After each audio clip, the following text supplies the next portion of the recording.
Opposed? That's unanimous. So our item of the day is discussion, second item of the day is discussion of the commercial district parking requirements. Douglas, you want to lead us off on that? I'll give you some introduction to the topic. And we have the owners of Acme here with us today, and they can join if you like. So they have approached City Council and presented the issue that they have, which is they would like to reconstruct a new restaurant. And they really have I would say they have two different requests. The first is to find a way to allow them to operate and not lay off their staff during the construction time. I think that's, roughly about a year, little less maybe. But the ordinance requires that every operational business have some level of parking, and we can get into the details as to what it requires the entire time they're operational. So that would kind of the kind of, I guess, easiest way to accommodate that would be an agreement with the city council to allow them to use the big parking lot during construction. I think there's a mechanism in the existing code that would allow that to happen. And I think council has kind of indicated a willingness to at least entertain that thought of giving them a way to operate while they're under construction. The second issue, which is one that I think is really the one that council would like some review by the Planning Commission, is they are requesting a reduction in the parking requirement kind of across the board. They have made reference to the fact that the GC2 zoning district, which is Ocean Boulevard, does not have a parking requirement. And in fact, they actually have a parking prohibition on skinny lots. And they have made the point that that's a district that's, a stone's throw away. Not only does it not require it, it actually prohibits you from having it. We can get into the background as to why that situation exists as it does on the GC2 district, but it's accurate to say that it's not required there. They've also made reference to the fact that they feel like a high percentage of their visitation is from people that are visiting the commercial district, people staying in the hotels or the condos on the Front Beach district. So they have indicated that they think it would be reasonable and rational to have a different parking requirement for their establishment based on the fact that a lot of their service is to people who are not coming to them in cars. They're coming from the hotels. And just kind of for background for the Planning Commission's awareness, that really the way from my perspective of responding to inquiries about commercial sites, the way the developers figure out what they can build or what the site can support is they really start by how many parking spaces can I accommodate. They then look at the parking requirement to see how many, and in this case it's a restaurant, how many seats can that translate to in a restaurant. And our code ties it to two different criteria: the number of seats in the restaurant and the number of employees at a maximum shift. So you kind of have to start with the parking number, you then reverse engineer, and that gives you a restaurant of a certain number of seats and employees. And the Acme has been, they've obviously been in that area a long time, and they've constantly been aware when they do additions or they do modifications that the number of parking spaces that they can fit on that site has a very direct and real impact on the size of their operation.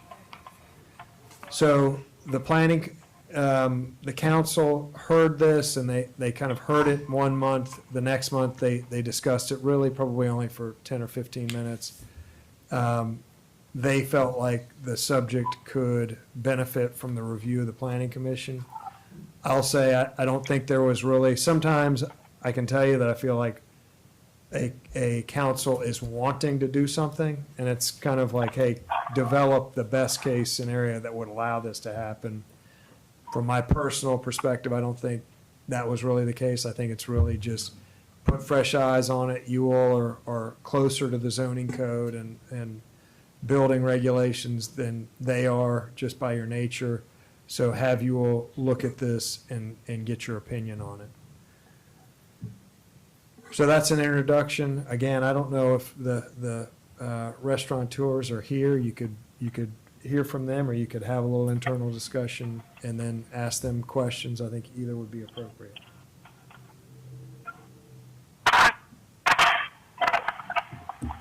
Just the first question, the two pictures we had that were included, Yes. what's the difference between the two? So those, and I will say that they've said, these are very rough sketches. One is, they have not designed the restaurant, and they've kind of indicated it's a chicken and an egg conundrum a bit, where they don't want to go through and design a full restaurant if they can't get past this specific hurdle. So the first one really is just an overlay. I think the ones that we have in the packet are the ones that were distributed to council. There are different layouts that they've sent at least two. And the one that's in the packet has, one is just an aerial that you can see through the image. The second one, I think, is identical, but it's opaque. So the new development is. So it's the same, it's the same layout. Sa- How I read them, the first one has the existing facility in the front against the street with their proposed facility in the back, and the parking is overlaid on that. And the second one, the existing building's removed, Right. as is their plan. And by the removal, you can more clearly see the parking that they'd be able to have within that parking area. Because I have to deal with this on a professional level all my time. There are a couple things, that I look at. The first being the off-street parking requirements. And even in these plans that show a boatload of parking of, 51 or 2 spots, really only 28 are off-street. So our ordinance is requiring a boatload of parking off-street parking. And by and large, in this district and in GC1, people are utilizing on-street parking probably to make their counts. So then, because I'm a bit of a wonk. So just to clarify that, the code allows them to count parking spaces in the public rights of way that are abutting their property. They can Well, that's count good. those, yeah, and that actually is a change that they advocated for with the city council years ago, and they were successful in getting that changed, That's so, going to bust my second comment, okay. where I took some of the neighboring facilities, and just as a comparison, East Island's not to name names. I can only scale from GIS because that's all I have. Their building's roughly 4,200 square feet of business, which would require 14 parking spaces. Couldn't really tell from GIS where I was trying to count cars, but these pictures, certainly you could see from the start where he's got parking, he doesn't have 14 off the street. And, if you consider, part of the drive-through, he's not able to make his requirements. So it's, I don't know, if the ordinance parking quantities are off for everybody in this district. GC1, GC2 in the ordinance kind of describe what their purpose was, and GC3 kind of doesn't get described. And It's the same as GC2, except you can have residential. That's correct. It's exactly what it says. Yeah, that is it. So, which I hate. I'm with you. It's an abomination. I want a strong commercial district so everybody can survive. And, putting up narrow little Lebanon houses, it reminds me of Beirut, I used to always say. Maybe they should be bombed. Get Hezbollah on them. But, you know, I would just assume, just spitballing, turning that all back into a GC2 or a GC1, because, you know, I think it was a big mistake the city council made 25 years ago by allowing commercial downtown. It killed all my, Or residential downtown. allowing residential. You said commercial. Well, it killed the commercial, you know, Oh. the old, my favorite pizza place was on the front beach, and Boardwalk, well, that was Hugo took that away, but, still, there are a lot of commercial uses, bars, restaurants in there that are no longer there, Okay. and replaced with condominiums. Condominium doesn't do a thing for me or other residents of the island, shops and restaurants, regardless of how often you might partake, to me, adds social benefit. But that being said, that's not gonna happen here, so those homes aren't gonna go away. That is probably a developer's highest and best use, Is which, same? the residential component. Well, so just some background on that. When the city first adopted a zoning code, it was adopted from Charleston County. Charleston County's code generically allowed, it basically allowed everything that the districts below it allowed plus something. So the city's commercial district zoning allowed residential development since prior to the city having zoning. The council actually did the opposite of what, and they eliminated residential development from commercial districts. You might argue it was done a little, they were too late to do it, but they did that elimination right on the heels of the other half of the GC3 district being developed. So what happened is there was a bunch of commercial, just existing development down there. One developer acquired a significant portion of that block, subdivided it, it became clear that they were going to develop it residentially, and council reacted to that and prohibited any other residential development in the district, but they carved out that one block and said, okay, this block, we don't want to get into a fight with the developer and try to take away a use midstream of a development. So we're going to allow that development to continue and to kind of not be deemed guilty of spot zoning or something else. They allowed it to continue in that one block. So that's kind of how we got to the zoning scheme down there that where we are now. So it's prohibited everywhere, residential development, except for that one block in a pretty narrow scheme. It's got to be, you could see it in the code, it's got to be a certain size, and it can only be a single-family residence, so it would be a house. That really was to allow the uses that were already under construction. So it wouldn't be a very intensive resident, theoretically, though, in GC3, somebody could buy the Acme and put up probably a house. I'm surprised to hear you say that you think residential is a higher use, higher best use than commercial. From a I would think. developer standpoint. I know, but I'm thinking, can And you I not might be turn it thinking as a 10, bar? 15 years ago, Yeah.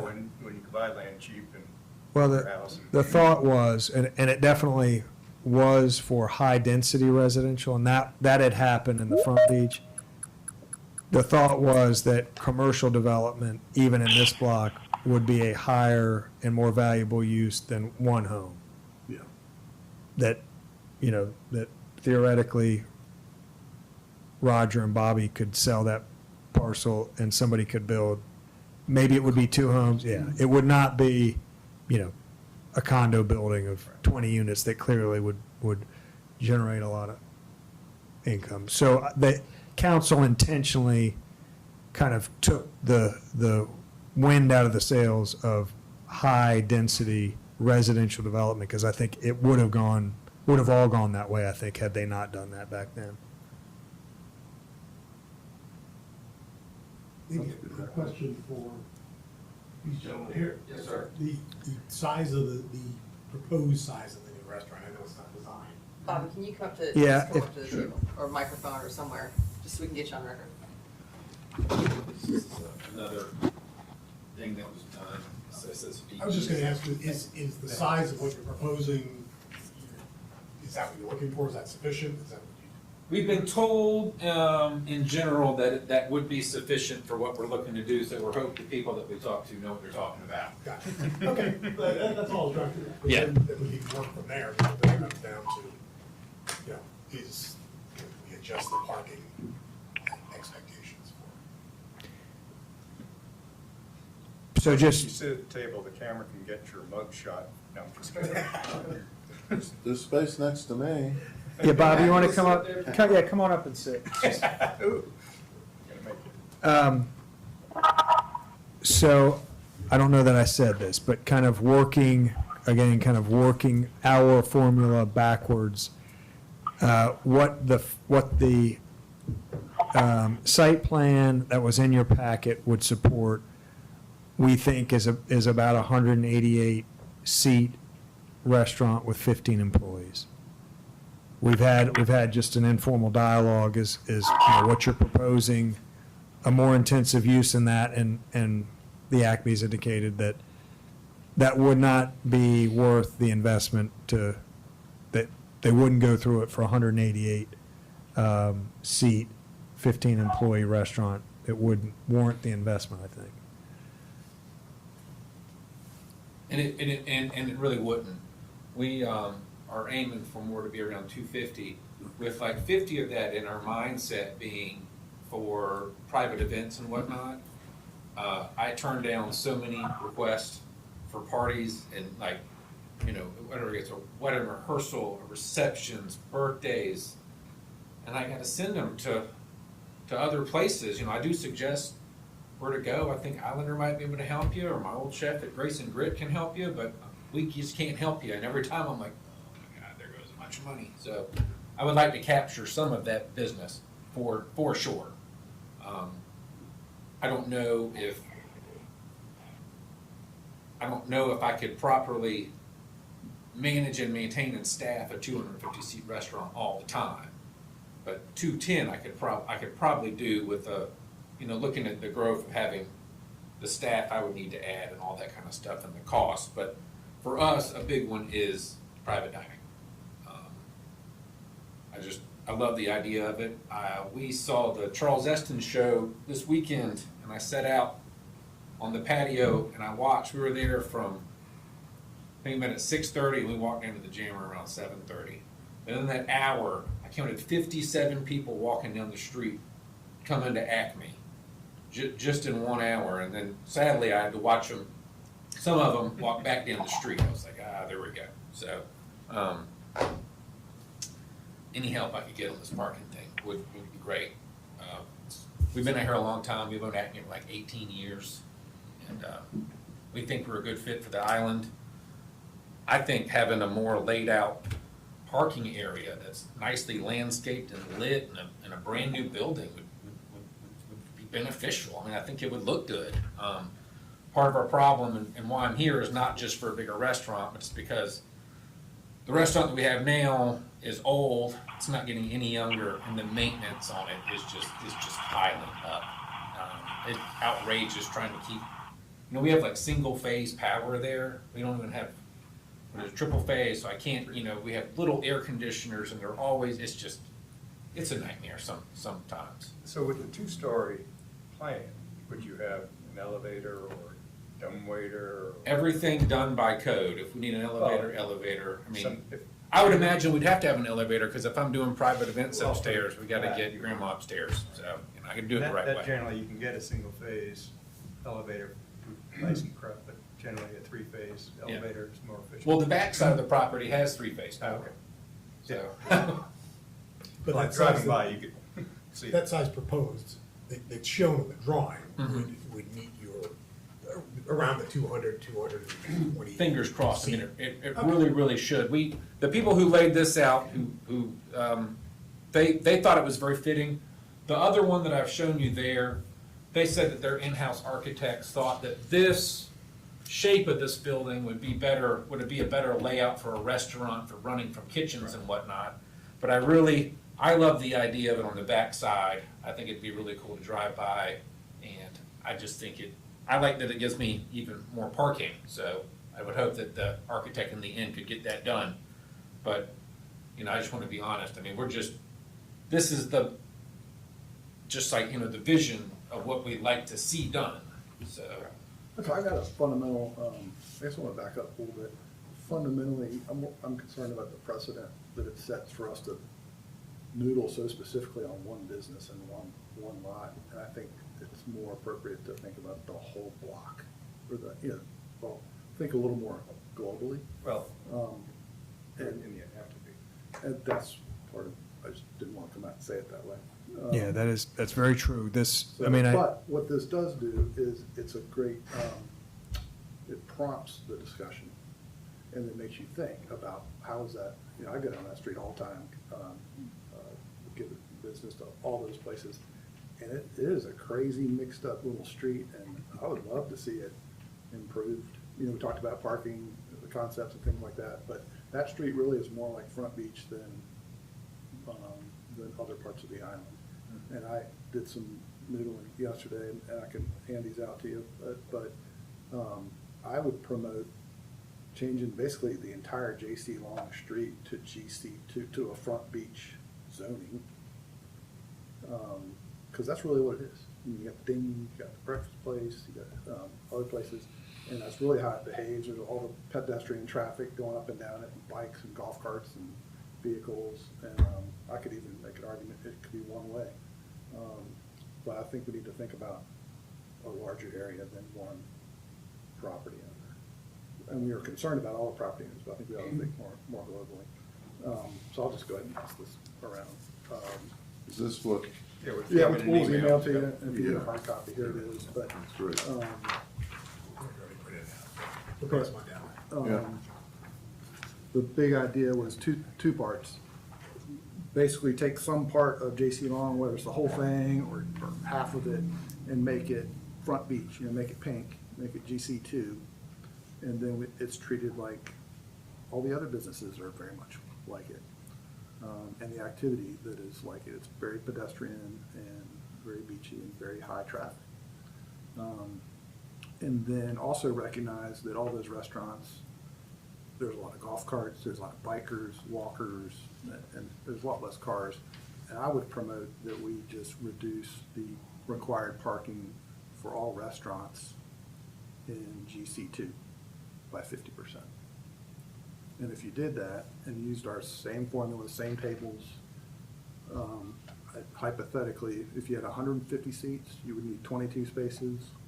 I just did a little chart here for examples. If you had 250 seats plus 15 employees, that's 34 spaces. And then 350 plus 15 would be 47 spaces. And it's maybe not be perfect, but I think conceptually, it's an idea that I think is appropriate for that whole street, except for the houses. Yeah, and I've also, my argument and my pre-thinking before this officially came in front of us was having a caveat with access to public parking. And again, just using the GIS, because I don't have scaled site plans of the city. Any public parking from anywhere in this area is less than 500 feet, which sounds like a lot, but I've had to park at the very end of the big lot to go see a show at the Windjammer, and I didn't think a thing of it. So, you know, you walk downtown to get to a restaurant, especially if you're cheap like me and don't want to pay for parking, trying to find the free one somewhere. It's all free for us residents, it's not on the street, but. But it, you know, I don't think anybody would be offended for having to walk to, you know, if the lot was full. If fortunately enough, the lot was full. We would need ADA spaces up close Yeah. to the restaurant. Sure. To the business. I think, I mean, I kind of agree with your proposal as far as, I think the ADA is key, of course, you have to have that. And I think employees are the other big thing you have to make sure you've got, because most of the employees may not be able to live on the island, so they're probably driving in, so they're all gonna have individual cars. So the employees need one for one, pretty much. Somewhere downtown. Somewhere, Yeah. but yeah, but they're gonna, I mean, let's face it, you need something, at least protecting itself somewhere to park that I have to pay for parking all the time. So- Employees are allowed to park in the city lot. Who? The employees, they get passes. They can get a pass. Yes, yeah. They can for a fee. Just a little bit of devil's advocate, I guess. I don't think you would need to do both, and I don't know if you're advocating that you do both. I think if you just change the parking requirement for restaurants to half of what it is, I think that That was an option. that would do it. Or you could rezone it to GC2, that would do it. So I don't know if you were saying to do, GC2, and hypothetically, GC2, a fat lot would have to have 4 spots per. and I don't know the width of this lot. It's fat. It's more than 120? 137, What is it? 137-ish.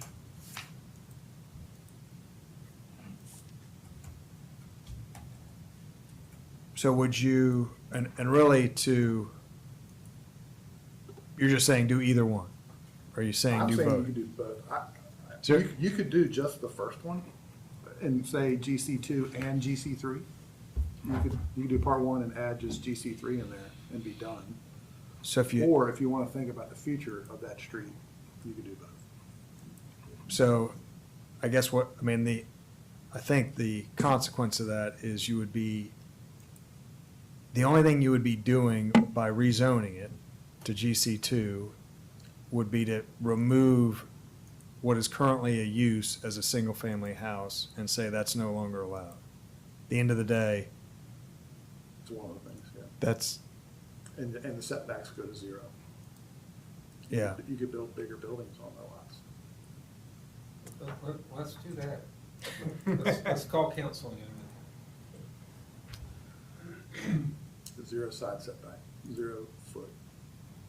Or the rear yard setback is 0 in GC2, if I'm not mistaken. Yeah, so I guess I'd want to look at, I don't know if that's, Desirable. Right.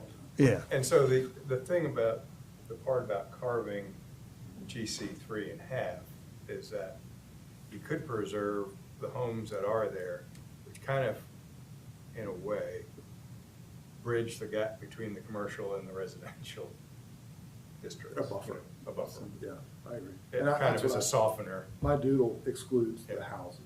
Now, the thing that the doodle shows, and it shows up in our zoning map too, is Pavilion Drive going all the way through. I don't know if there's anything that could, DOT owns that. I'd love to close is that those DOT's, streets. they the ones who didn't finish? So Pavilion Drive between the two, Between J.C. Long and Yeah, yeah, that's a Carolina. city right of way. Is there That, a reason that, or we talked about it last week or the week before, before, but I don't recall why. You know, just, and again, not wanting to pick on this property, but I think the property would perform better if it was able to be accessed from all 3 sides.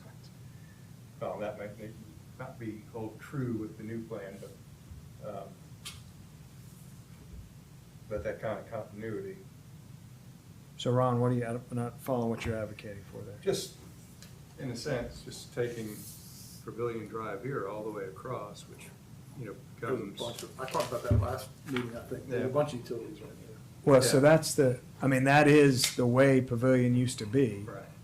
And it got, as I understand it, predates me, but as I understand it, people were going 30 miles an hour down Palm. Mhm. And cutting And in cutting it. Yeah, and this section and to get this to is the Acme also- before it right. closed. so this used to be like an off. 4 AM cut in. So that was an intentional Just finished working. undoing of that. And the city gained this little triangle right away. I was and curious this- about that little triangle, Yeah, that's a city right of way. because that kept on showing up in the GIS too. What Yeah. happened to that little corner? All right. Oh, But they do but they can access the site from that Yeah. right of way. Yeah, they can. The back end is, I don't know if it's accessible, I've not really ever driven down Pavilion Drive to get much past the third or fourth parking spot. I guess I parked in the back a couple of times, but I generally haven't. Yeah, you can I'm drive through the gonna parking correct lot myself. and gravel. Yeah, All right. The setback difference is the front yard. So Right. in GC three, you have to be 25 feet back from the street, basically. In at the front beach district, it's 0, basically. Right. But you gotta save some sidewalk. If you moved your restaurant to the front, over here on J.C. Long Boulevard, Mm-hmm. and didn't have the setback, you could put it right up to the street or right to the sidewalk, would that give you more space in the back for parking? You have to shut down the restaurant. yeah, we'd have to, it's trying to leave Acme open while we rebuild Acme. Gotcha. I could never put a staff back together, I don't believe. I have my chef, my sous chef, my morning guy, they've all been with me for like 9 years each now, and I'd rather, So you want to keep that work? yes, I'd rather protect all them and everything, I mean. Sure. Well, and you need to. And if we do all this, we want to make sure everything Yeah, survives. I can't have my food changing up too much, I think it's pretty good. Yeah. Yes, it is. I miss the blue cheeseburger. Black and blue You know, we cheeseburger. can make that for you, we have to orange, shoot me a text, what is it, just blue cheese? But then you'll Denied. you'll start naming it after me or something, like a councilman or something. Exactly. Question, Billy, you've done a lot of great work here, this is awesome. Pros and cons, Douglas, you kind of went through some things that if we go GC two, it does change the setbacks. Honestly, I've often thought it should be it should be 0 lot lines on some of these commercial properties. It already is. I don't know that that's a terrible thing. Is that what we were talking about? Yeah. I think So, that's the only difference. you know, it could, who knows what's the story with Seabiscuit, but they own the next 3 lots, which could then all become commercial buildings with 0 lot lines. If we ease the parking, but, Okay, that's a good it point. wouldn't necessarily mean it could be a restaurant, and I don't know, you know, what happens to the Seabiscuit's parking and what happens to them. I mean, they still couldn't do like something silly like a hotel or anything, right? Or could they? Correct. Yes, that's Yeah. correct, you're correct. So, And, you know, It'd be like Front Beach. It would just be Front Beach, more Front Beach. Well, the East Islands has a potential for something to Mhm. morph from there if we expand to GC2 to the district that we're talking about, correct? yeah. So I will tell you what I suspect would be the downside, kind of pitched as a downside. And you will recall the parcel that's immediately adjacent across the Pavilion Drive, that office. Yeah. That was on the market for a long time. There was a number of folks interested in that. And they came up against very similar kind of pressure. They created a plan, and it was really it was trying to take advantage of the ability to have off-site parking. So they developed a plan that they were going to kind of valet people to various sites. And ultimately, the kind of feedback that council got and ultimately denied it was, when that area is full, there is not a parking space. So to start reducing or moving parking around is contrary to the good of the district. When it's full, people are still showing up. There's already nowhere to go, and you're going to now push Bobby's clients into the city parking lot.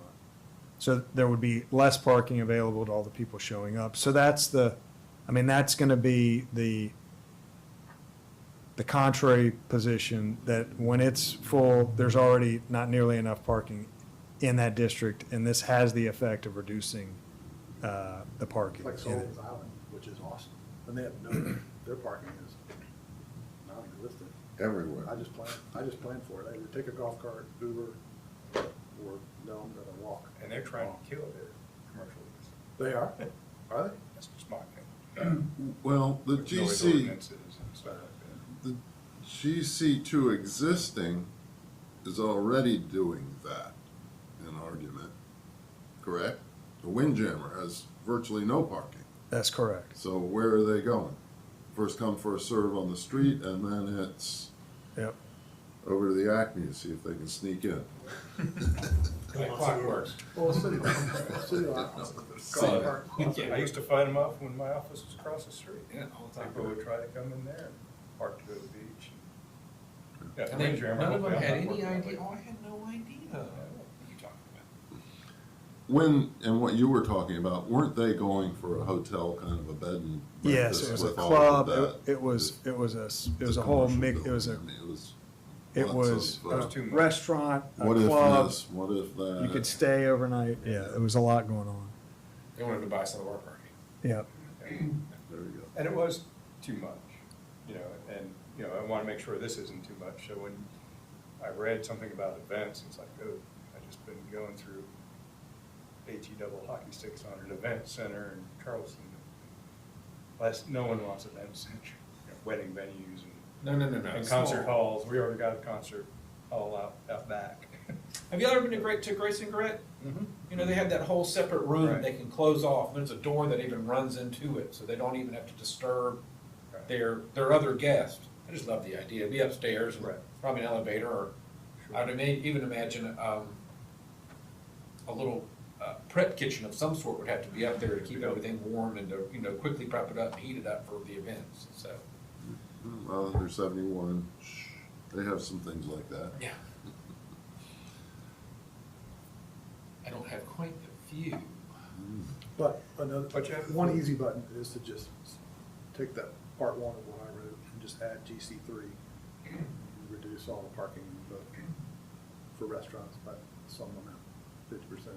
Yeah, I mean, I think you could, to that point, I think you could kind of have the tailored kind of scalpel. I mean, he's telling you, it sounds like the math that we've already done gets 188, it would account for 188. He's telling you, I think, said 220, so you adjust, you kind of adjust by whatever that is, 15, 20%. That makes it work. That's kind of that's the tailored result, or the tailored fix. Specific. Yeah, but it would have to be island-wide and district-wide.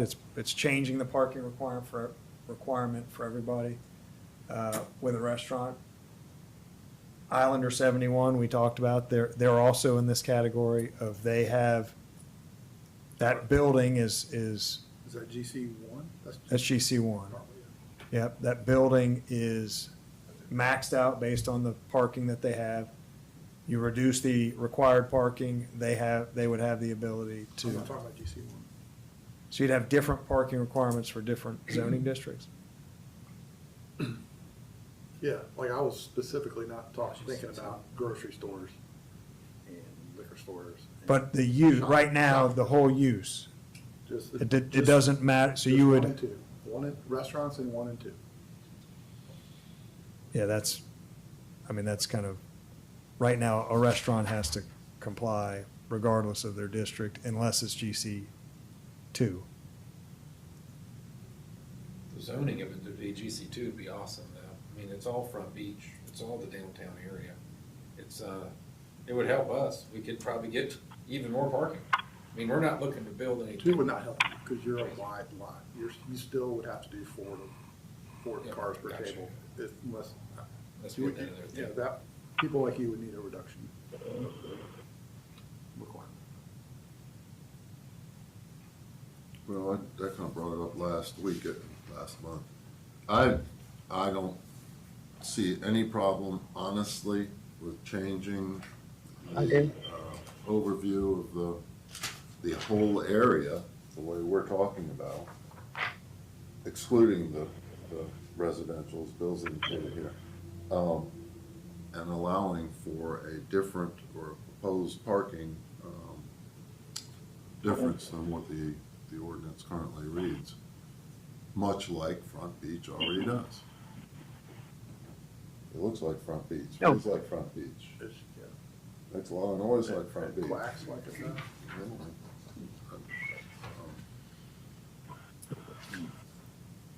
Douglas is. Well, that is gonna be, the pushback's gonna be, Bobby's now taking spaces out of the public lots.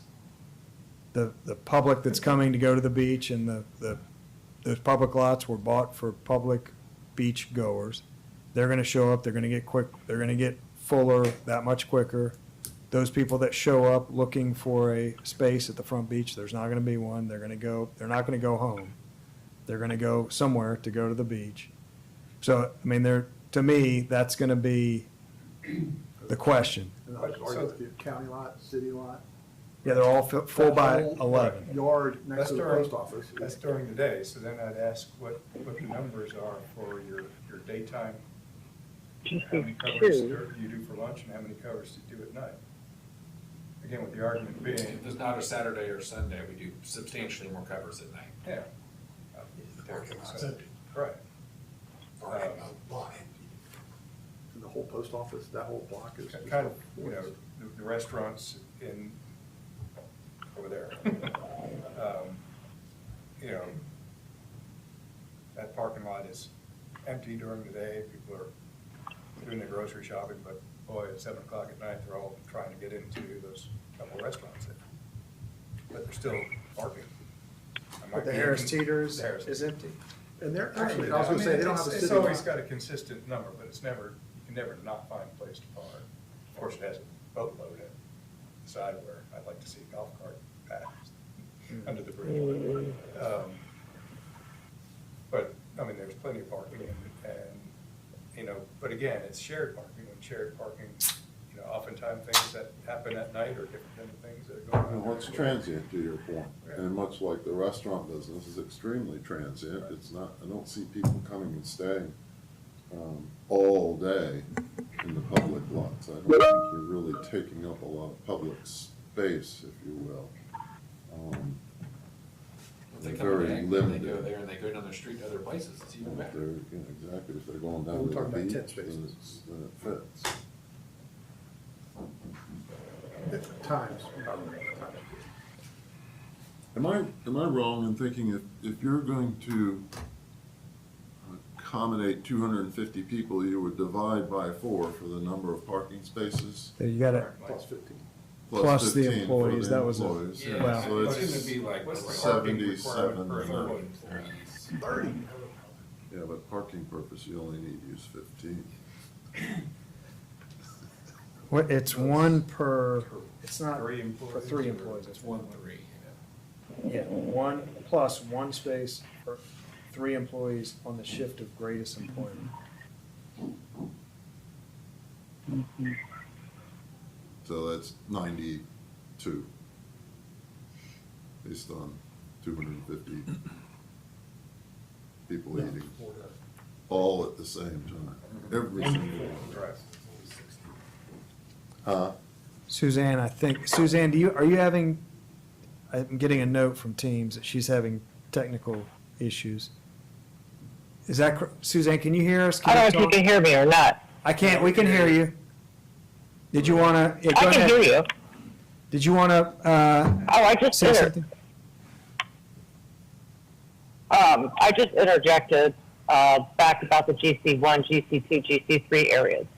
I'm not sure who brought it up, but GC1 was limited to Islander 71 and Boathouse. GC2 doesn't have the parking because where it's located with the restaurants is a dangerous mix of pedestrian and car traffic. So that's how they're allowed to put cars in public parking spots. And of course, GC3 is mixed amongst the residential and light commercial use. So I'm probably late on my point on that one, but that's kind of the difference amongst the 3 and how they are approached with restaurants. crossing the street for the parking is your concern, the safety? Oh, you just didn't, in GC2, you just don't want all those restaurants to have small parking spots with the pedestrian traffic. So as pedestrians are going on Pavilion, you don't want cars coming in and out all the time. So most of their traffic is directed to public parking. Am I making sense? I assume you mean Ocean Boulevard, not Pavilion. I'm sorry, Ocean Boulevard. I'm sorry. Thank you, Sandy. No, you're right. So I just did a reduction, if it was, instead of 50, if it was 25%, in those scenarios. Did you guys talk? Go ahead. Would be, Oh, I was going to say, did you guys discuss getting a contract with the lots next door to make up some of the differences? So with East Island They're or the business not gonna happen. that backs up to Acme to make up for the difference in parking that he needs? Suzanne, I think the lot that backs up to them is their lot, and that's where that's where they'd like to put the future restaurant. East Right, Islands, but there's an office building. well, Right, and but then there's an office building on the other side. so those other businesses, and I guess, I think, and this is just a little bit of a guess, but I believe that almost all of the businesses we have are pretty maxed out on what they have based on the amount of parking that they have. So they don't have parking to kind of give away, which the code is, that's the way the code, the joint use parking Right. provisions are written that way, where you can't have a net Right. negative of parking spaces. So I don't know that the adjacent building has excess that they could kind of give or lease or allow Well, the restaurant this to is use. for high demand. We're looking at high demand, right? That's, you're looking at maximum amount of parking in high demand times, right? That's correct. In theory. That's how I read it. That is So correct. you have the Seabiscuit that doesn't have dinner. And that, to me, has been my observation. I don't have any data to quantify it, but Acme's huge draw is going to be more at dinner than it's going to be at lunch.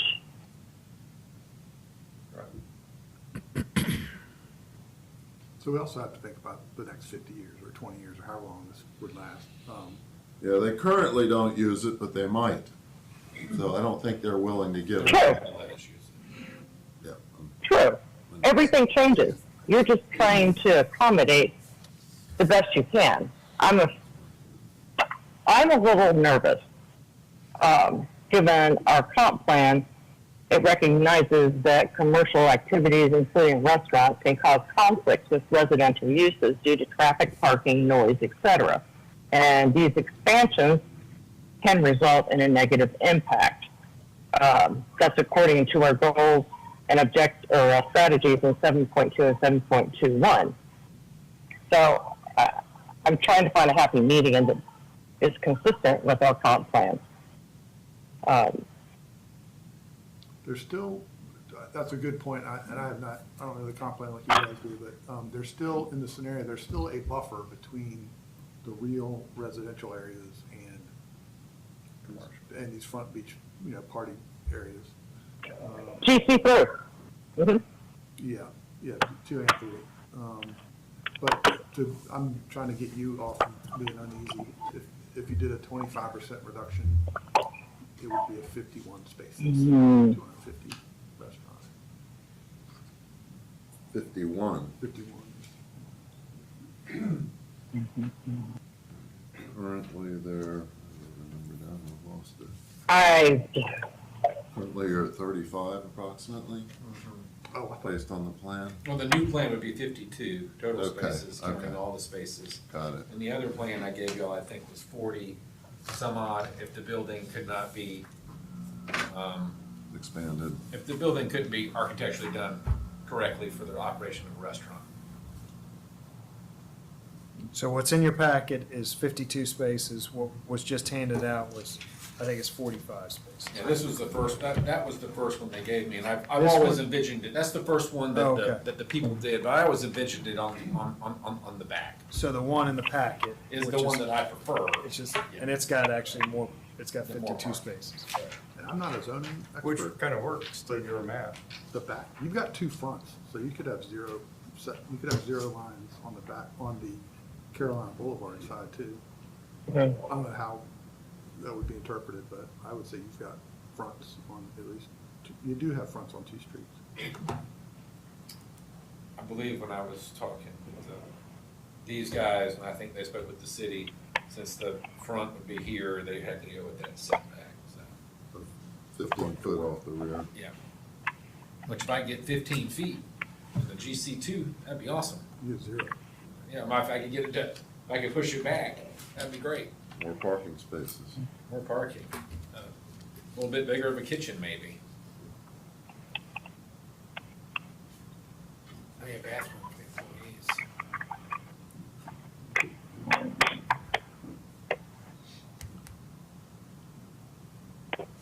I'd call it DOT and buy that street.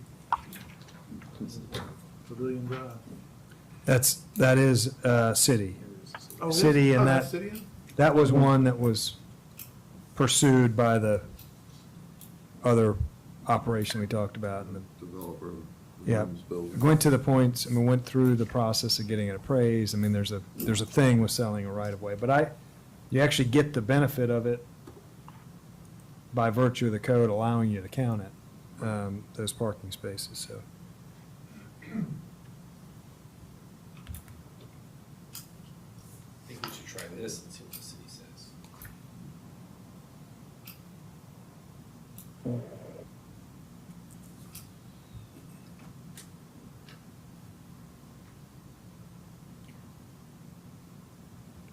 And Thoughts? I'm still thinking it through. I mean, according to the quick math I did, it depends on when you round, the 25% reduction would make that plan work as it is. You know, the thing that I was thinking is some kind of a caveat of linkage, although if we're only doing it in this specific area, every one of these properties are within 500 feet of a parking Lot, lot. facility. So, you know, and that's spillover. I mean, everybody's lazy. They're gonna go to the place that they wanna be and not wanna park out in the middle of nowhere if they don't have to, so. I know that the condominiums, when they fill up, they are directed over to the city lot also. Overnight parking, in many cases there, a little different. It's the hotels, not sure what they do. if they're over there. They do rent The some, law. yeah, those that are, yeah. They Because rent they don't have a- spaces from the city? They do. Do they really? Mhm. So, could I offer this? I don't think, and I know the Acme, there's not infinite time with this, but from my perspective, you will have just kind of been handed this tonight. I don't think there's a need to solve it tonight. But maybe you will kind of agree to give it thought and come with suggestions at your next meeting to make a recommendation to council? Is that, you can, I mean, if you want to, but it does seem to me like it's kind of getting a lot of information all here at the same time. If you'd like to give it thought, I think there's time to do that. I think that's a great idea, because I'm not sure of all the pros and cons. And much to what Suzanne brought up about the comp plan, I think we have to take that somewhat into consideration Now, for going forward. during construction, it was brought up, but we didn't even touch upon it, and I know time is running short. The temporary parking trolley, if you will, during construction, I really don't know if I've got a problem with it's liability on you guys. I was just thinking, if it was approved and we did it, you know, work out the park with the city, and I would probably have to hire a valet company Right. to make that trip or whatever. I mean, Well, you know, so one of the clients of mine has a little wedding venue in Iowa, and there's only maybe 30 parking places next to the facility, and they've got a huge lot, you know, quarter mile, half mile down the street, and he has, you know, carts and running. carts and around. And really, I don't know that Shellmore Boulevard is any more crowded than that little bit of Casey Vaughn, so I don't think it would be unsafe to transport that way. But again, that puts, you know, those have to be insured. Oh, yeah, of course. All that kind of message. Naturally, we'll Make sure do they that. put on their seatbelts, and when they don't, and they, you know. Just throw them in there like. Pour them in after dinner. Some you might. But that's, you know, we didn't touch on that, and I don't know how the city feels about that kind of policy, temporary parking. Yeah, I Shall mean, require. from my perspective, and this is kind of reading a council, which is hard to do, I felt like they seemed okay with developing some agreement that would allow operation during construction. Again, the ordinance kind of allows for it with an agreement from a property owner. City happens to be a nearby property owner, so I think council can make that happen without a change in the code. So, and I, again, my impression was they were probably willing to do that. So just kind of sitting here thinking about what we've talked about, and somebody mentioned the Pavilion Boulevard extension that goes across to Carolina. goes across to Palm and in front of the parking lot, I'm sorry, in front of the post office. That section of right-of-way, I think, is almost exclusively used by you and your employees. Oh, that little thing right there? Yeah, next to the post office. Yeah, we have made great use of that, and we thank the city for it, but the word is out, so sometimes. It's, full of other sometimes people. it's, So you're talking about the triangle on the Yeah. post office lot? Yes, So I was sir. curious. The DOT. The aerial photos Yeah. have it parked with cars all over the place, and I would tend to think those are probably day trippers going to the beach. A lot of them are our employees, if we can get there early in the morning, Yeah. we have them parked there to free up our parking lot. And then sometimes towards the evening, it gets a little full, so some of our employees have to park back in our lot. We try to get them to move their car when they can to make way. I mean, one of our biggest complaints is it's hard to find parking. And I don't know how these people go eat downtown when we're on vacation. I don't have a clue. So. Walk a long way. so if that's Uber. if that's an acceptable, yeah, and I guess I'm thinking specifically about the provision that allows you to count parking spaces that are immediately abutting, that might be even a more tailored change would be to say within a few hundred feet. That probably would, that adjustment might solve for what's being described here. Of course, it's gonna, and I don't know if that will, I don't know how that lands with people, but just looking at the county GIS that happens to be online, there's 20 cars in that You wanna little sell me that triangle. property? I was gonna say, who owns that? 'Cause this. That's city as well. Open space is great, but. Yeah, that's the city. Buy it. Yeah, we got it from Charlie Way years ago. Mhm. Well, the post office owns a big, it's like a ship with an iron. Yeah, and the post office will not let you park there. No. They leased that from the Darbys and the Ways. Yeah. Where I used to live, That's how they they bought got the it. post office and turned it into a living. So, The post office only leases the buildings. do they really? Yes. Yeah, that's the They Ways don't along own, to so the they always Darbys. have a long-term lease Okay. to a property owner. And I reached out several years back, I ran as far up the totem pole as I could, like 4 or 5 levels, to see if I could lease that. That was a big no.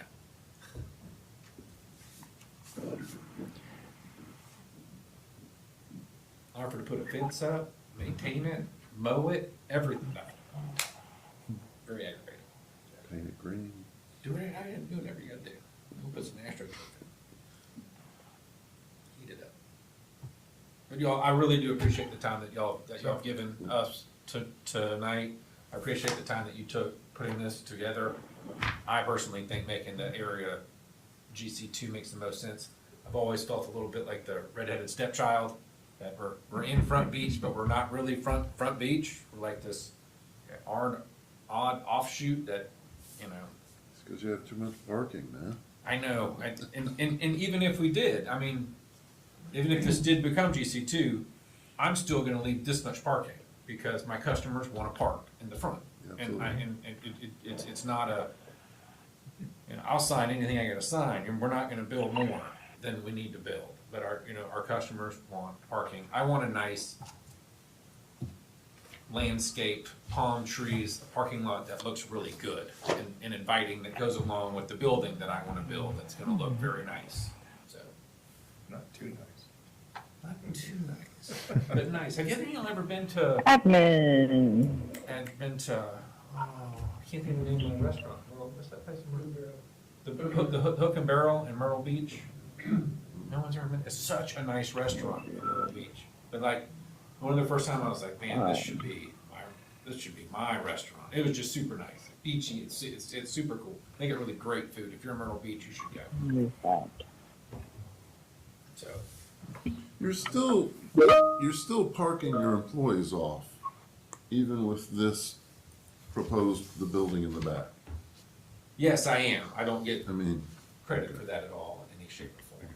And then, if this fills up with other people, my employees are pushed to park here, which pushes, you know, I mean, it's just, I wanna be transparent, I don't want all my employees parking there.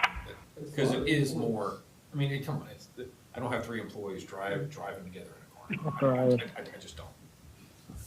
I got some that date, they're 2 for 1, but that's about it. Exclusive properties, put your restaurant down there. Right, exactly. And You then they just can build a new place. force them to sell. Yeah, he's not doing a thing. I like this approach. If you wanna sell me that little triangle, I'll buy it. And then I can put up signs, Acme only. This is great. I really do appreciate the time put in. I never thought I would see anything. I like the GC2 to be included with the rest of Front Beach, with the setbacks as well. It'd be awesome. Thank you all so much. I appreciate it. I'm just over here with Roger. I know he's missing. What's the will of the group? You want If we've got time, we wouldn't hurt to stoop on it and resolve it next time. to go next time or think more on it tonight? Either way, I think. I got a couple people I'd like to talk to, just Yeah. the kind of the pros and cons. Suzanne brings up a good point about our comp plan, absolutely. However, I think that egg's already broken in terms of the traffic and the congestion there. And I do like the thought, let's just close the street, Or that, those little stubs. have it sidewalk. Oh, you mean J.C. Long? What are you saying? Yes. What do you think I'm saying? From the Acme down to the Windjammer, let's close that street. Okay, that's not what I said, but I don't dislike that idea. Fire trucks have a problem with Yeah, that. well, Yeah, I was gonna say, police and fire departments would like access. Yeah. Just reading, I was talking about closing the little stub, little pavilion. Pavilion between Yeah, Palm and J.C. Long. Or no, between the post office and Acme. Yeah. oh, Carolina behind them, Yeah, yeah. consolidate that whole area.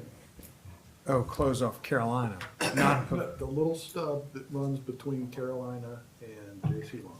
yeah, pavilion between those two, yeah. Sell that.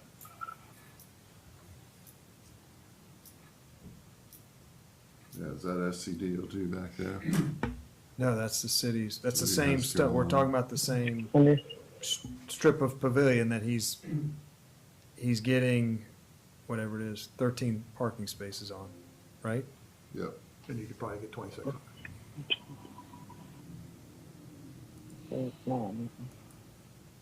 It's just really inefficiently used. So whatever the motion needs to be, I vote yes.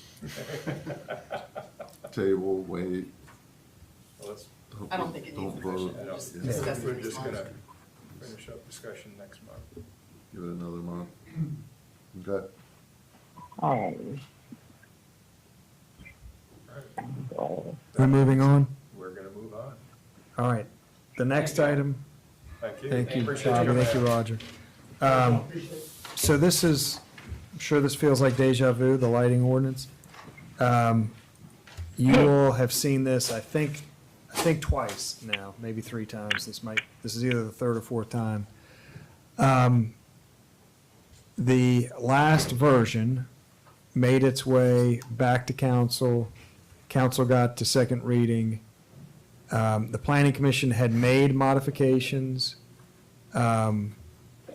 The council seemed to favor the EAC's version of the code. And they have now started this process over again. The version that got 1st reading got very far afield at 2nd reading, so they've opted to start it all over again, reset. So the ordinance that's in your packet tonight has been given 1st reading. It has 2nd reading scheduled at the end of this month. But it is part of the zoning code, and a technical requirement of the state's code and our code is that the planning commission consider the ordinance because it's part of the zoning code. I think you all have basically considered it before, but we're kind of checking a box that you're considering it again. Last time you did have amendments.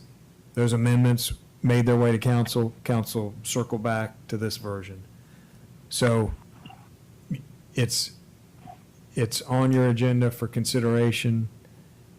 But this is one that council is kind of driving this at this point. So I think you can make recommendations that would certainly be appropriate. Or you just say, we've already considered it. We had amendments last time that we've sent you, and we would send you the same amendments this time. I'm not opposed to how it's written. It's better than the first one I think we saw. I agree. My only comment or suggestion, it's not a deal breaker, is only because it's easier to enforce it, I think, if you change the words shining directly onto in 2 places to illuminating. I think that would be Oh, that was you who did that. easier to, I think it'd be more that was the clear change. to enforce. What? Wait, Because I could indirectly, I could argue about direct all day long,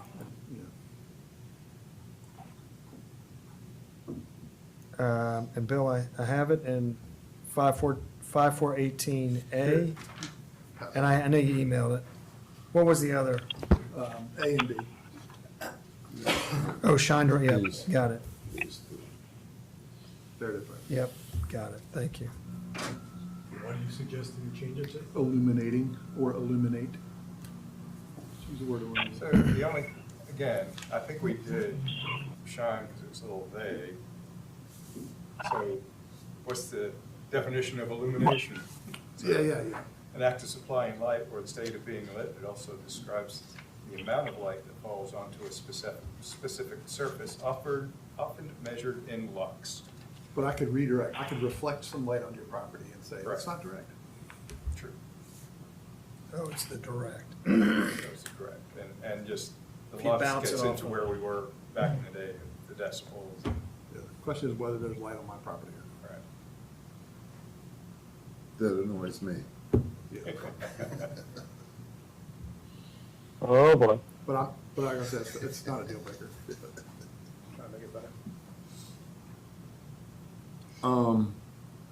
I got, on A, outdoor lighting, illuminating the coastal waterway, marsh, or other natural areas outside of the owner's property shall be extinguished, turned off, when the outdoor area is not in active use or occupancy.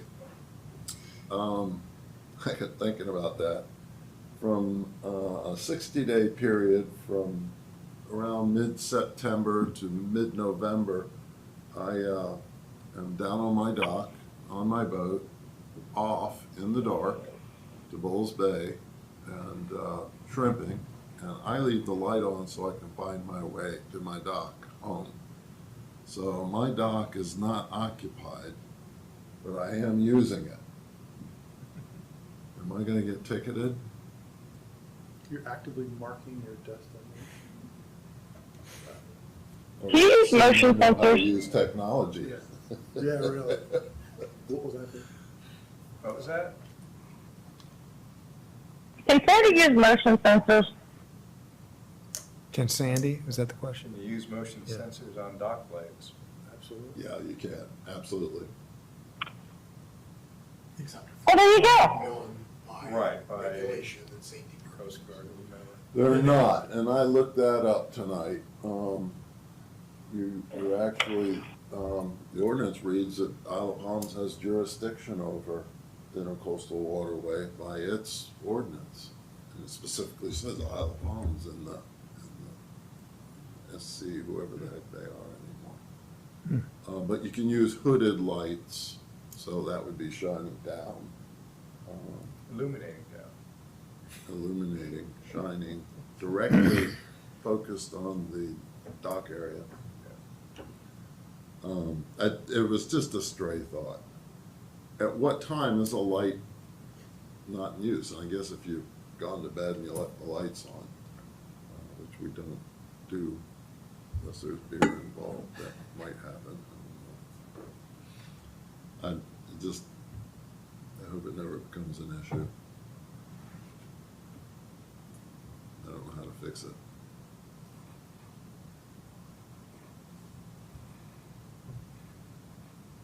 Yeah, I think that was and I don't have it exactly with me, but I know that was Jeffrey's big thing, was the docks having safety Right. lights on it.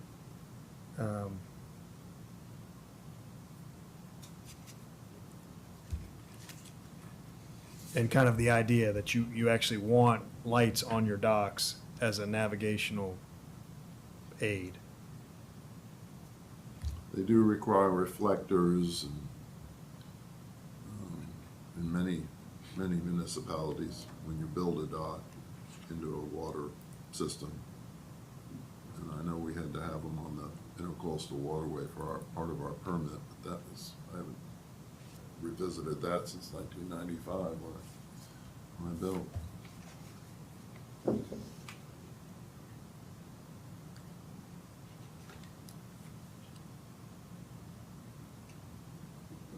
But we do have bills change that we You- need to address whether we want. Yeah, to bills accept it change. or not. You probably could work Sandy's change into the exemptions on just dock lighting. Right. That was always Jeffrey's thing, that Yeah, and I thought we had actually kind of Did that. you did did, away with so that that, and did something else About to it. Navigational lighting. Could you add something like that? You have to be careful because the navigational green and red lights aren't actually permitted on your dock. Well, it's a vague word. Yeah. And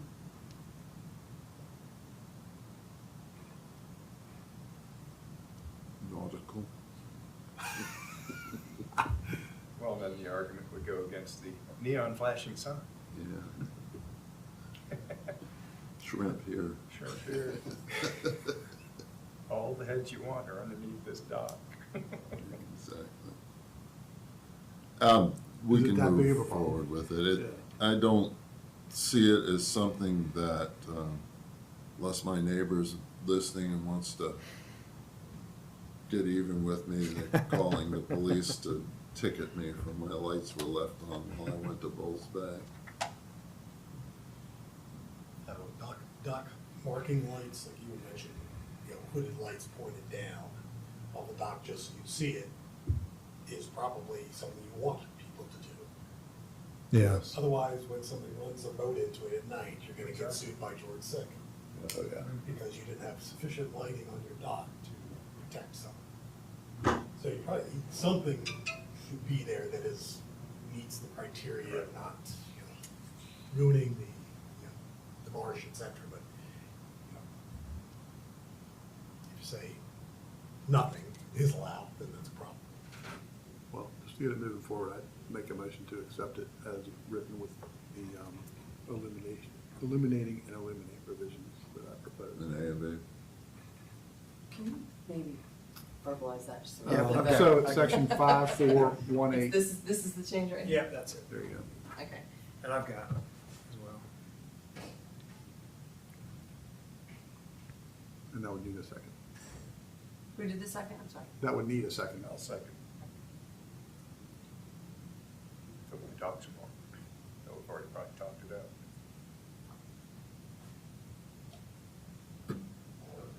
So all those in favor, say aye. Aye. Aye. Any opposed? None opposed? Nay. Nay, one opposed. Sue? Sue? We can. Now we can't hear you. Type it real quick. Yeah, Thumbs up or thumbs down? Thumbs up. Up. Go. okay.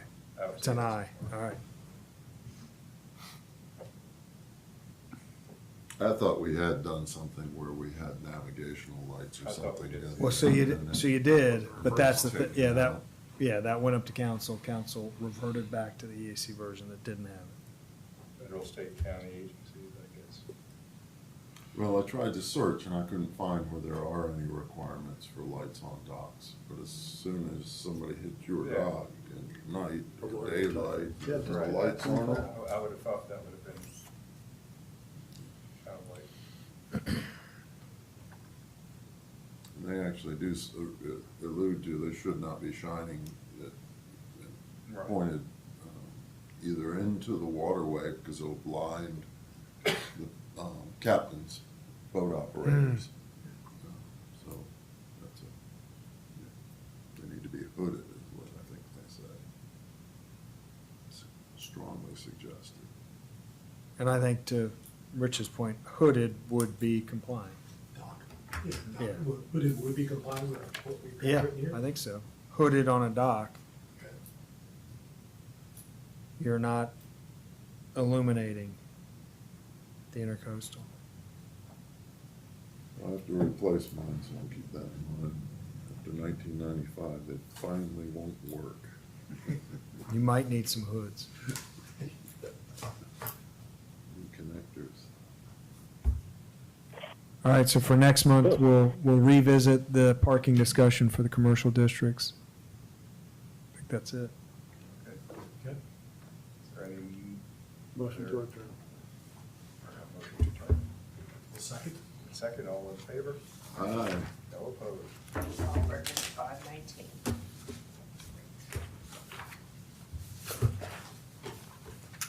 Informally.